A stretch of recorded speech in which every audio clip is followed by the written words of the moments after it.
நெறைய பேர் சொல்றாங்க இல்லையா, இப்ப நாகத்த வந்து அடிச்சு கொன்ட்டாலும், இல்ல தெரியாம அவங்க அடிச்சு கொன்னுட்டாலும், அந்த நாக சர்ப்ப தோஷம் ஏற்படுது இப்போ அப்படிங்கிறது. தெரிஞ்சு நீ கொலை பண்ணாலும் தெரியாம கொலை கொலை தானே. ம். உன்னை போலீஸ் அரெஸ்ட் பண்ணுமா அரெஸ்ட் ம். பண்ணாதா? உண்மையை சொல்லு. ஆமா. அதே தான் இதுலயும். ம். தெரிஞ்சு பண்ணாலும் பாவம் பாவம் தான், தெரியாம பண்ணாலும் பாவம் பாவம் தான். அதோட தண்டனையிலிருந்து யாருமே தப்பிக்க முடியாது. அதுக்காக தான் வந்து இந்த மாதிரி பரிகாரங்கள் பண்ணது மட்டும் இல்லாம காசியில போய் முங்கி எழுந்தணும். நீ அந்த கங்கையில எப்போ முங்கி எழுந்துறியோ அந்த க்ஷணமே உன்னோட எல்லா விதமான சாபங்கள் தோஷங்களும் விலகிப்படும்.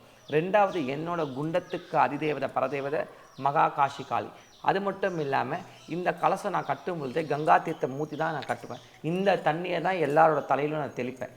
இந்த தண்ணியை தான் அவங்க வீட்டில் போய் எடுத்து தலையை குளிக்க சொல்லுவேன். அப்போ அந்த க்ஷணமே அவங்க மேலே அத்தனை பீட தரித்திரம் தோஷங்கள் சாபங்கள் கண்டங்கள் அத்தனையும் உடச்சிடும். அதனால தான் நம்மளுக்கு வந்து இவ்வளோ ஒரு ரிசல்ட்டு, இத்தனை ஒரு விதமான இவ்வளோ ஒரு ஸ்பீடாக நம்ம காளி வந்து அனுகிரகம் பண்ணுறோன்னா இந்த ஒரு விஷயத்தால் தான். அது அம்மா சொல்லி கொடுத்ததை நான் பண்ணுறேன், அவ்வளோதான்.